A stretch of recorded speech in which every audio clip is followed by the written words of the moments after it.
ऐका, मी विचार करत होते की आपण आपल्या मुलगा नवीनला भेटायला चाललोच आहोत. तर आपल्या मुलीला रवीनालाही बोलवूया. कारण तिच्या मुलीची सुट्टीही चालू आहे. त्यामुळे दोन्ही मुलांना एकत्रच भेटता येईल. आता दोघं भाऊ-बहीण एका शहरात राहतात. तर मग मुलीला इकडे बोलावून तिला त्रास कशाला द्यायचा? तीही आपल्या भावाला आणि बहिणीला भेटेल.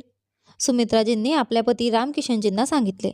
रामकिशनजी म्हणाले, "हो, तू बरोबर बोलतेस. दोन्ही मुलांना तिथेच भेटता येईल. मी नवीनला फोन करून सांगतो की आम्ही येतोय." "हो, ठीक आहे," असं म्हणत सुमित्राजी घरात गेल्या आणि इथे रामकिशनजींनी आपल्या मुलगा नवीनला फोन केला. पण तिकडून मोठ्या आवाजात संगीत आणि लोकांच्या हशाच्या आवाजांचा गोंगाट ऐकू येत होता. रामकिशनजींना वाटलं की त्यांनी चुकीच्या वेळी फोन लावला आहे. "बाबा, आता बोलणं शक्य नाही. मी मित्रांना डिनरला बोलावलं आहे. तुम्ही जो गोंगाट ऐकता तो पार्टीचा आहे. नंतर बोलू," असं म्हणत नवीनने फोन ठेवून दिला. तेवढ्यात सुमित्राजी आत आल्या आणि म्हणाल्या, "काय झालं जी? नवीन काय म्हणाला?" "काही नाही बायको. वाटतंय तो आपल्या मित्रांना लग्नानंतरची पार्टी देतोय. त्यामुळे बोलणं झालं नाही. उद्या पुन्हा फोन करू. तू तयारी कर. आणि जर आपल्या मुलाकडे वेळच नसेल तर?" सुमित्राजी काळजीत म्हणाल्या. "अगं तू पण ना, आपण मुलाकडे जातोय. तो आपल्याकडे नाही येत. मग त्याच्याकडे वेळ नाही असे कसे होईल?" असं म्हणत रामकिशनजी हसले. पुढचा दिवस रविवार. रामकिशनजींनी विचार केला की आज नवीन मोकळा असेल. त्यांनी पुन्हा फोन लावला पण आजही तिकडून काही आवाज येत होते. पण आज तर कळवणं गरजेचं होतं. म्हणून त्यांनी हिंमत करून विचारलं, "नवीन बेटा, मी आणि तुझी आई उद्या ट्रेनने तुझ्याकडे येतोय. आणि तुझी बहीण रवीना तिच्या मुली मेहकसह तिथेच येत आहे. त्यामुळे सगळ्यांना तिथेच भेटता येईल." हे ऐकताच नवीन लगेच म्हणाला, "पप्पा, तुम्ही आजही चुकीच्या वेळी फोन केलात. सविताच्या ऑफिसचे बॉस आले आहेत. नंतर बोलतो," असं म्हणत तो फोन ठेवणारच होता. तेव्हाच रामकिशनजी म्हणाले, "बेटा, हे सांगणं गरजेचं होतं. म्हणून फोन केला. कारण आम्ही उद्याच निघतोय." "अच्छा पप्पा, म्हणजे तुम्ही सगळे येणार आहात का?" नवीनने विचारले. "हो बेटा," रामकिशनजी म्हणाले. "पप्पा, तुम्हाला काही त्रास होणार नाही पण आम्हाला त्रास होईल," नवीन म्हणाला. हे ऐकून रामकिशनजी स्तब्ध झाले.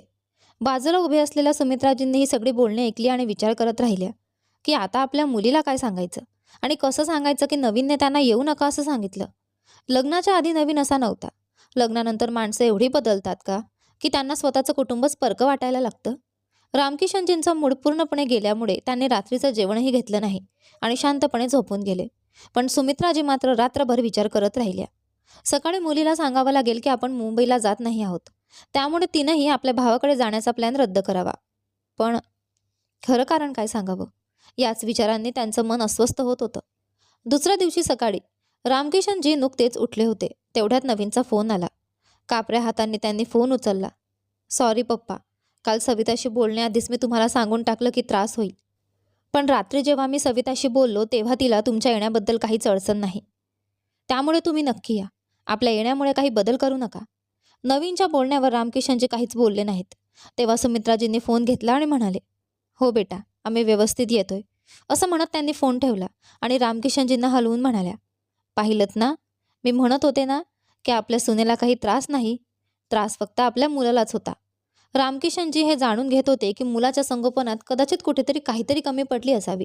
म्हणूनच मुलगा आपला निर्णय स्वतःहून घेऊ शकत नाही. असो, आता दोघंही आपल्या मुलगा सुनेला भेटायला जायला तयारी करू लागले. त्यांनी आपल्या मुलीला रवीनाला फोन करून सांगितलं की ते निघत आहेत आणि तीही येण्यासाठी तयारी करावी. ट्रेनमधून प्रवासाने स्टेशनवरील प्रतीक्षा. रामकिशनजींनी नवीनला फोन करून कळवलं की ते दुसऱ्या दिवशी सकाळपर्यंत पोहोचतील. नवीन म्हणाला, "हो बाबा, ठीक आहे. पण मला जर थोडा उशीर झाला तर तुम्ही स्टेशनवरच थांबा." सकाळी 6 वाजता मुंबई स्टेशनवर उतरल्यावर रामकिशनजींनी नवीनला फोन केला. पण त्याने उचलला नाही. चिंतेने त्यांनी सुमित्राजींना विचारले, "सुमित्रा, आता काय करायचं?" नवीन तर फोन घेत नाही. सुमित्राजी म्हणाल्या, "काही नाही जी, पुन्हा कॉल करा. तो नाही उचलला तर आपली सून नक्की उचलेल." हे ऐकून रामकिशनजींना बरं वाटलं की सुमित्राजींना आपल्या मुलापेक्षा सुनेवर जास्त विश्वास आहे. आजच्या काळात हे मोठं आहे. आणि खरंच नवीनने दुसऱ्या वेळी फोन उचलला. त्याच्या आवाजावरून वाटत होतं की तो अजूनही झोपेतून उठला नव्हता. "कोण?" "मी तुझा बाबा बोलतोय बेटा. आम्ही मुंबई स्टेशनवर आलोय. तुझी वाट पाहतोय." "अच्छा, ठीक आहे बाबा. तुम्ही स्टेशनच्या बाहेर गेटजवळ या, मी येतो." हे ऐकून रामकिशनजींना हायसं वाटलं की नवीन त्यांना घायला येतोय. पण त्याचवेळी त्यांना जाणवलं की याआधी नवीन कुठेही असला तरी तो ट्रेन येण्याआधीच प्लॅटफॉर्मवर त्यांना घ्यायला पोहोचायचा. पण आज पहिल्यांदाच असं झालं होतं की तो त्यांना उशिरा घ्यायला येत होता. कदाचित रात्री ऑफिसच्या कामामुळे जागत राहिला असेल. असा विचार करत दोघं स्टेशनच्या बाहेर आले आणि वेटिंग हॉलमध्ये बसून नवीनची वाट पाहू लागले. नवीनचा राग आणि शांतता. काही वेळाने नवीनचा फोन आला. तुम्ही कुठे आहात? बेटा आम्ही बुकिंग काउंटरसमोर हॉलमध्ये बसलोय. थोड्याच वेळात नवीन त्यांना शोधत आला. रामकिशनजींनी त्याच्याकडे पाहिलं. तो रागाने लालबुंद झाला होता. काहीही न बोलता त्याने एका टॅक्सीकडे इशारा केला आणि दोघांना घेऊन घराकडे निघाला. आज नवीनने आईवडिलांचे पायही पडले नाहीत आणि त्यांची चौकशीही केली नाही. संपूर्ण प्रवासात शांतता होती. सुमित्राजींना समजत नव्हतं की एवढा बोलणारा मुलगा आज इतका गप्प का आहे. काही वेळाने नवीन त्यांना अपार्टमेंटमध्ये घेऊन गेला आणि त्यांना लिव्हिंग रूममध्ये बसवून स्वतः बेडरूममध्ये गेला. सविता अजून झोपलेली होती. अचानक जाग येऊन ती घाईघाईने उठली आणि बाहेर येऊन सासू सासऱ्यांचे पाय पडली. पण लगेचच आत निघून गेली. तेव्हाच नवीन बाहेर आला आणि म्हणाला, पप्पा मी तेव्हा काही बोललो नाही, कारण स्टेशनवर भांडण करायचं नव्हतं. पण तुम्हाला किती वेळा फोन केला? तुम्ही फोन उचलायला पाहिजे होतं. मी एवढ्या सकाळी उठून तुम्हाला न्यायला गेलो आणि तुम्ही फोन उचललाच नाही. रामकिशनजींनी शांतपणे सांगितलं. बेटा स्टेशनवर खूप गोंगाट होता म्हणून ऐकू आलं नाही. नवीनचा आवाज चढत गेला. पप्पा तुम्हाला माहिती आहे का, मी ऑफिसचं काम संपवून उशिरा झोपलो तरी सकाळी उठून आलो आणि तुम्ही इतके बेजबाबदार आहात की फोनही उचलत नाही. बाहेर उभी रवीना आणि तिची मुलगी मेहक हे ऐकून अवाक झाल्या. रामकिशनजींनी शांतपणे डोकं झुकवलं आणि काहीही न बोलता नवीनच्या सगळ्या गोष्टी ऐकून घेतल्या. त्यांना माहीत होतं की नवीनला असं वाटायला नको की वडील त्याच्या आरोपांना स्वीकारत नाहीत आणि त्याहून महत्त्वाचं म्हणजे नव्या सुनेसमोर कोणताही तमाशा होऊ नये हे त्यांना महत्त्वाचं वाटत होतं. परिस्थितीचा तणाव आणि रामकिशनजींचा उद्रेक. नवीनने आपल्या आईवडिलांवर जोरजोरात ओरडून सवितासमोर बाप आणि मुलाच्या नात्याची पारख करून दाखवली होती. ज्या आईवडिलांना त्यांचा स्वतःचा मुलगाच सन्मान देत नाही त्यांना सून काय सन्मान देणार? सुमित्राजींनी पाहिलं की त्यांची सून सविता आतल्या खोलीत होती. त्या दरवाजा उघडून पाहतात तर समोर रवीना आणि तिची मुलगी मेहक उभ्या होत्या. त्या दोघींना पाहून सुमित्राजींना खूप आनंद झाला. रवीनानेही असं काही दाखवलं नाही की तिने सकाळची संपूर्ण भांडण ऐकली आहेत. ती हसतमुखानं घरात आली. थोड्या वेळाने सविताने चहा बनवून लिव्हिंग रूममध्ये दिला आणि पटकन तयार होऊन नवीनसोबत ऑफिसला निघून गेली. जाताना नवीन म्हणाला, आई दीदी तुम्ही जेवण करून घ्या. सविताने स्वयंपाक करून ठेवलाय आणि तसाच बाहेर गेला. रामकिशनजी आणि सुमित्राजींनी दिवसभर मुलाने केलेल्या वागणुकीचा विचार न करता आपली मुलगी आणि नातीसोबत आनंदात वेळ घालवला. संध्याकाळी सर्वजण जेवायला बसले तेव्हा नवीनने मेहकला म्हटलं, मेहक अन्न चावून खायचं. अन्न चावून खाल्लं की रागही कमी होतो. इतक्यात मेहक म्हणाली, मामू मला वाटतं हा सल्ला तुम्हाला स्वतःलाच लागू करायला हवा. आज सकाळी तुम्ही नानाजींसोबत व्यवस्थित वागला नाहीत. आधी स्वतः वागणूक सुधारा, मग दुसऱ्यांना शिकवा. असं म्हणत ती जेवण न करताच उठून गेली. हे पाहून रवीना म्हणाली, भैया माझ्या मुलीच्या वागण्याबद्दल मी तुमची माफी मागते. नवीन काहीच बोलला नाही. तोही काहीही खाल्ल्याशिवाय स्वतःच्या खोलीत गेला. रात्री नवीन आणि सवितामध्ये काय बोलणं झालं ते कुणालाही समजलं नाही, पण सकाळी त्यांच्या चेहऱ्यावर तणाव स्पष्ट दिसत होता. सविताने नवीनला चहा दिला पण त्याने चहा तसाच ठेवून दिला. काही वेळाने सविता पटकन तयार झाली आणि डायनिंग टेबलवर जाऊन बसली. नवीनने स्वयंपाकघरातून नाश्ता आणून सवितासमोर ठेवला. मुलगा सुनेला नाश्ता वाढतोय हे पाहून रामकिशनजींच्या डोळ्यांसमोर काळोख दाटून आला. सविताने नाश्ता केला आणि ऑफिससाठी बाहेर पडली. नवीनही तिच्याबरोबर गेला, पण थोड्याच वेळात तो पुन्हा परत आला. त्याच्या चेहऱ्यावर स्पष्ट तणाव होता. रामकिशनजींचा उद्रेक. पप्पा तुम्हाला कदाचित हे ऐकायला विचित्र वाटेल, पण मला हा सगळा गोंगाट सहन होत नाही. सतत टीव्हीचा आवाज, दीदी आणि मेहकचं मोठ्या आवाजात बोलणं हे मला आवडत नाही. हे ऐकून रवीनाच्या डोळ्यात पाणी आलं. ती रडत म्हणाली, भैया जर माझ्या वागण्याने तुला त्रास होत असेल तर मी तुझी माफी मागते. माझं मूल जरा मोठ्या आवाजात बोलतं. मी तिला ओरडते किंवा समजावते तेव्हाही तिचा आवाज मोठा होतो, पण त्यासाठी मी माफी मागते. रामकिशनजी सकाळी पूजा करत होते, पण नवीनच्या बोलण्याने ते अस्वस्थ झाले. त्यांनी पूजा अर्धवट सोडली आणि उठून नवीनकडे पाहत म्हणाले, नवीन जेव्हापासून आम्ही इथे आलो आहोत तेव्हापासून पाहतोय की तुझं वागणं बदललंय. तुला जे वाटतं ते सरळ साधं बोलून टाकतोस. तुझ्या आईवडिलांशी आणि बहिणीशी असे वागणे योग्य आहे का?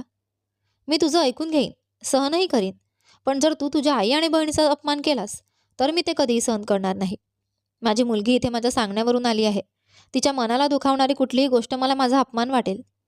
तुला काय वाटतं, तू स्वतःच्या मेहनतीवर इथपर्यंत पोहोचलास? तुला घडवण्यात, तुला मोठं करण्यात संपूर्ण कुटुंबाचा सहभाग आहे.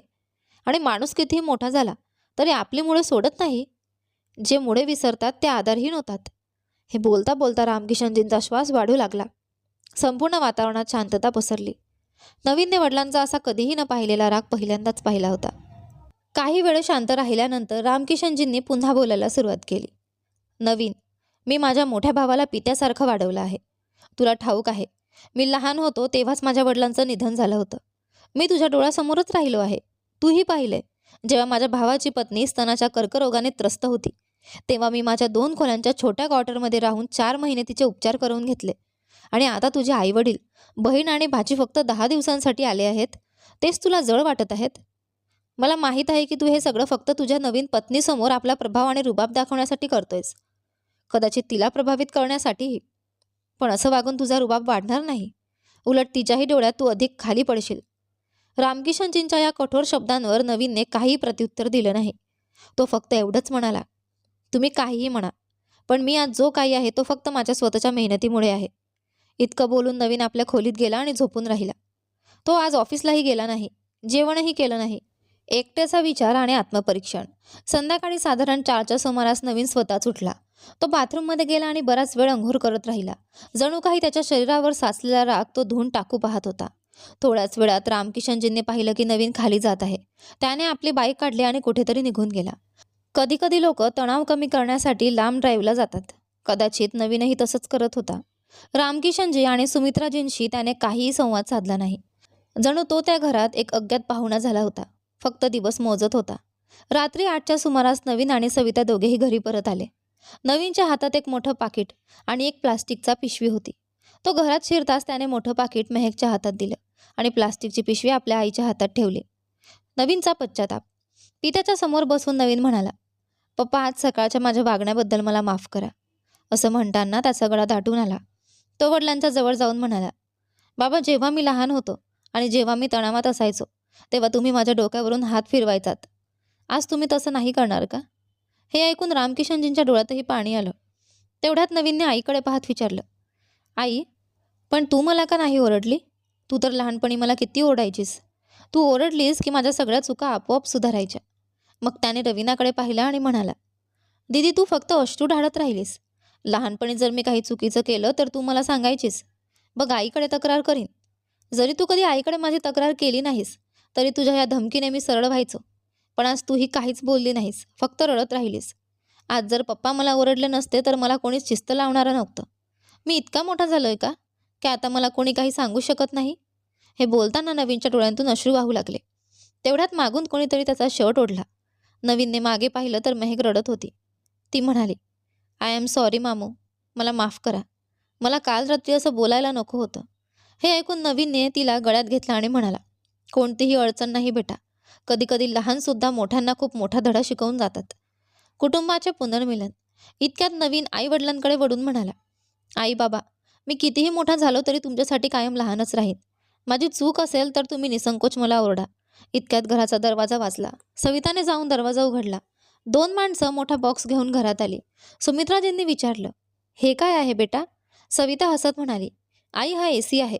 रात्री तुम्हाला हे उकडत असेल म्हणून अजून एक AC आणला.